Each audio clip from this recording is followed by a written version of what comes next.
The heck are you doing here? Finally getting a proper railroad on your layout. Get that crap off of the layout. Pennsylvania Railroad, no place for that here. Get out of here. You get out of here, it's my layout. Ah. Associated with the Pennsylvania Railroad.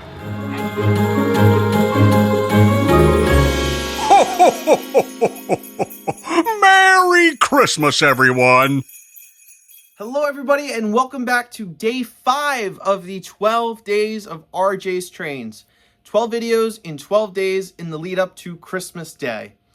And while in previous videos we looked at some of my newer trains, my Christmas trains, my biggest train, my fastest train, today we're going to be talking about my favorite train. This beautiful KLine New York Central Hudson. Now, when I say favorite train, I don't mean that it's just my favorite model of a train. The New York Central Hudsons are my favorite trains of all times in both model form and the real world. Now, that may not be too creative of an answer. When I sit back and I close my eyes and I think, what is the quintessential steam locomotive? I think of the Hudsons rolling down the New York Central's water level route.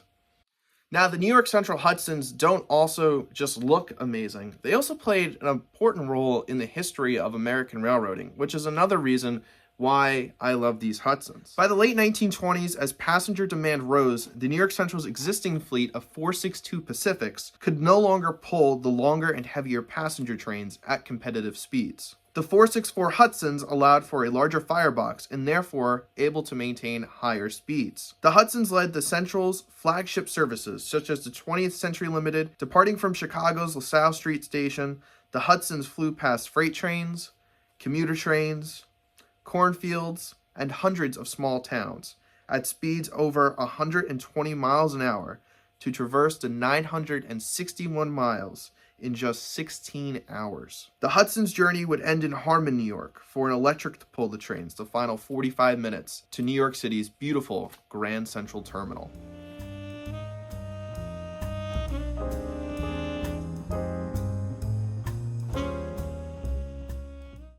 Now, although there have been hundreds of versions of the Hudson made in O scale, my personal favorite, and the one that is being featured in today's video, as mentioned previously, is the KLine scale Hudson number 5343. Now, I'm not saying that an MTH version or a Lionel isn't as good as the KLine, but in my personal opinion, I think this is the most fantastically detailed Hudson there is out there in the O-scale market, despite the fact that it's almost 17 years old at this point. Also featured in today's video is the rest of my New York Central collection. So that includes my Legacy 460 10-wheeler with whistle steam.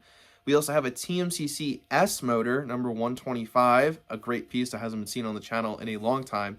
And another one of my favorite engines, another KLine engine, probably because it shares a very similar tooling to this one, but is my 466T tank engine locomotive hauling a commuter train. So kick back and enjoy. Make sure to tune in tomorrow for day 6 of the 12 days of RJ's Trains.